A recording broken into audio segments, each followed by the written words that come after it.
विद्यार्थ्यांनो, विशेषण माहिती आहे, पण बोर्ड परीक्षेत नेमका प्रश्न येतो विशेषणाचे प्रकार. आज ते अगदी सोप्या पद्धतीने पाहूया.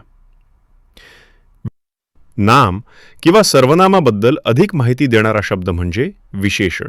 विशेषणाचे मुख्य 4 प्रकार आहेत. 1. गुणवाचक विशेषण. 2. संख्यावाचक विशेषण. 3. परिमाणवाचक विशेषण. 4. दर्शक विशेषण. हे 4 प्रकार लक्षात ठेवले तर मार्क्स पक्के. 1. गुणवाचक विशेषण. नामाची गुणवत्ता सांगते. उदाहरणे: चांगला विद्यार्थी, हुशार मुलगी, सुंदर फुल. 2. संख्यावाचक विशेषण.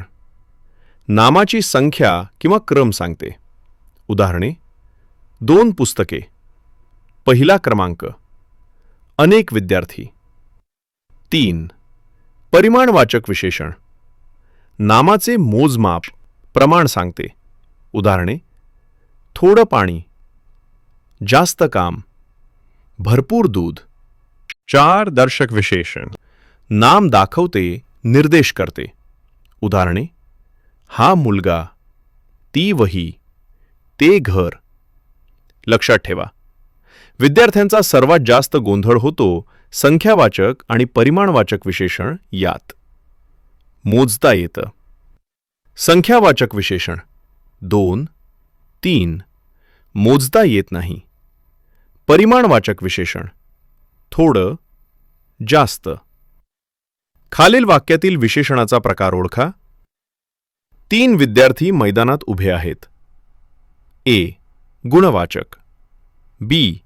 परिमाणवाचक. सी. संख्यावाचक. डी. दर्शक. तुमचे उत्तर कमेंटमध्ये लिहा. अशाच सोप्या पद्धतीने मराठी व्याकरण शिकायचं असेल तर रील सेव्ह करा आणि पेज फॉलो करा. यूट्यूबवर बघत असाल तर सबस्क्राईब करा.